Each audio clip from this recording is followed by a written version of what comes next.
Ahora va a intervenir Diego Bernasta. Es licenciado en Ciencias Políticas por la Universidad Nacional de Rosario, Argentina. Es máster en Ciencias Sociales y doctor en Filosofía Política por la École des Hautes Études en Ciencias Sociales de París, Francia, y actualmente sus trabajos intentan proponer una perspectiva interdisciplinaria sobre la subjetividad moderna a partir de un diálogo entre filosofía política y psicoanálisis. Muchas gracias. También gracias a los organizadores, no tanto por haberme invitado, sino bien por haber aceptado mi autoinvitación. Yo pensé esta intervención un poco como lo que decía Jorge Alemán cuando abrió el coloquio, más como una conversación que como un homenaje, porque me parece que bueno, es un problema en curso, digamos, el que estamos tratando. Así que me permití tener el rol, digamos, del filósofo político entre psicoanalistas, lo cual, bueno, tiene algo inquietante e incluso un poco sacrificial, pero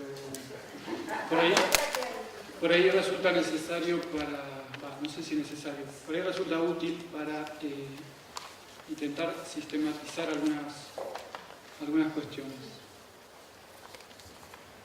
Por lo tanto, mi intervención es bastante sistemática, es un esfuerzo de sistematización de algunas cuestiones que me parecen importantes en la obra o en el camino de Jorge Alemán. El título que le puse, obviamente, antes de pensar qué iba a decir, era Una democracia que no cesa de no escribirse, horizontes de una izquierda lacaniana. Luego tuve que encontrar alguna fundamentación para ese título, y lo que me inspiró es una frase de Jorge Alemán que dice en su texto Para una izquierda lacaniana: un proyecto de transformación invita a pensar un proyecto de transformación que asuma el antagonismo como tratamiento del malestar. Entonces me dije, bueno, ¿cómo pensar esta proposición, tanto desde la teoría política como, si se quiere, desde la obra de Alemán y algunos pasajes de Lacan, que es un poco lo que intentaré hacer. Para empezar, definamos a partir de Alemán el tema de la emancipación, que es un poco el tema del coloquio, ¿no?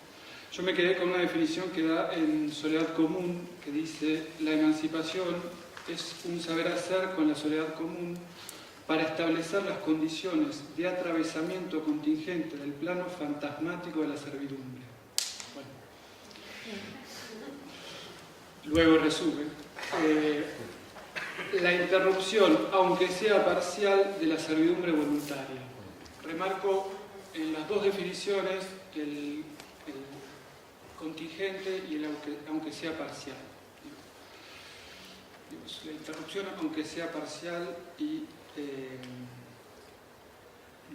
atravesamiento contingente. Parece que es un poco orienta el espíritu de su obra. Entonces, lo que intento hacer acá rápidamente es inscribir la izquierda alemana de Jorge Alemán como si un filósofo político agarrara su obra y dijera, bueno, a ver qué hago con esto. Y la manera que se la podría inscribir en la tradición de la filosofía política sería dentro de lo que yo llamo la tradición del antagonismo o del conflicto. Del conflicto en dos planos: en el plano político, es decir, en tanto condición de posibilidad de algo así como una justicia social, ahora aclararé, y del conflicto en el plano ético, es decir, en tanto actividad formadora de la subjetividad. Dos planos del conflicto que creo que tienen una resonancia, que forman parte de la historia de la filosofía política y tienen una cierta resonancia en la obra de Alemán, y no precisamente los autores que él dijo que trabajaban, dijo 4 autores, bueno, yo traigo otros que me parece que también resuena. Entonces, el antagonismo. Creo que se lo podría entender en dos planos.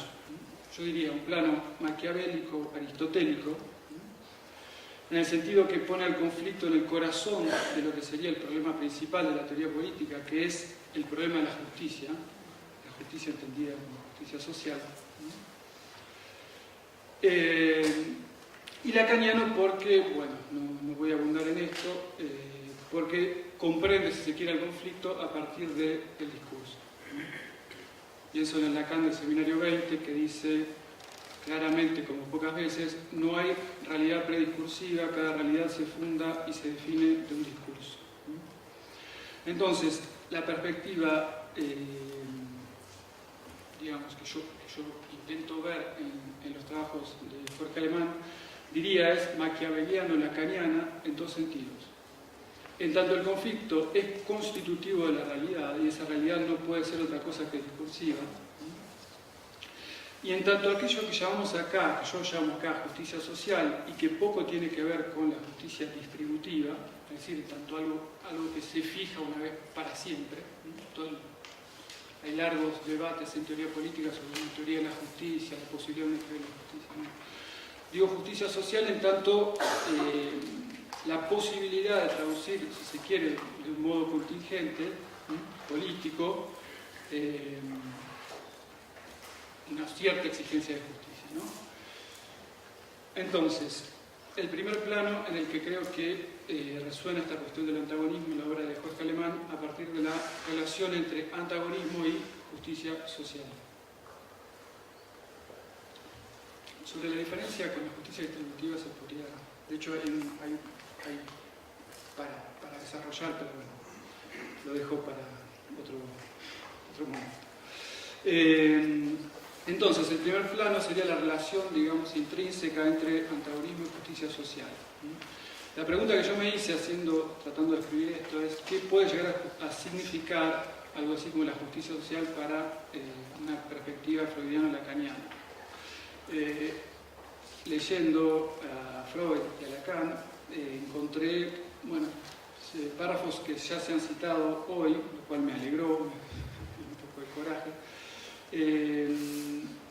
Por ejemplo, el de... Bueno, en realidad este no se citó, había encontrado el de Freud donde decía, bueno, la sociedad tal no merece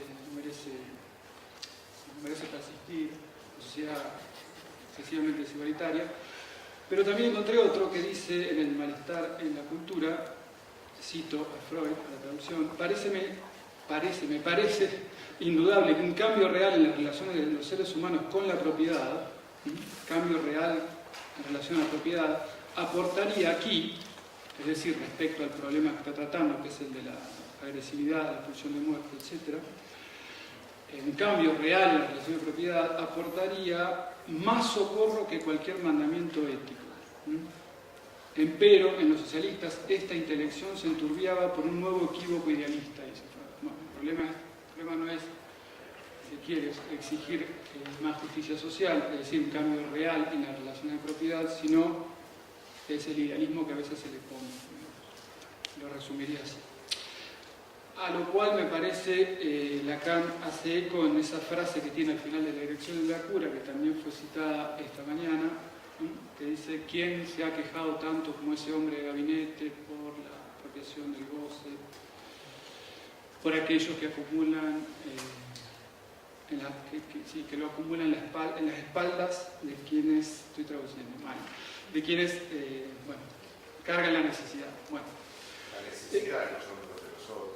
Eso, estoy traduciendo mal. Pero bueno, creo que esto hace eco en la obra de Jorge Alemán, un párrafo que está en Izquierda Lacaniana, donde dice, que también fue citado recién, de lo que se despoja a las multitudes es de los recursos simbólicos que permitan establecer e inventar en cada uno el recorrido simbólico propicio para el circuito pulsional del plus de gozar. La miseria es, en ese sentido, el estar a solas con el goce de la pulsión de muerte en el eclipse absoluto de lo simbólico. A ver, si yo tuviera que traducir esto al lenguaje de la teoría política, diría algo así. Un régimen político, en el sentido de la politeia griega, eso que Freud, por cierto, traduce como cultura, que habría que entenderlo más como, para mí, como un régimen político a la antigua, eso que es la cultura, es decir, tanto conjunto de normas que regulan la vida en común, simplemente. Un régimen político es más o menos justo, diría yo, en tanto otorga a cada sujeto, en mayor o menor medida, los recursos simbólicos para hacer con esa pulsión. Es decir, no alcanza solamente con la regulación, es necesario para algo así como justicia social,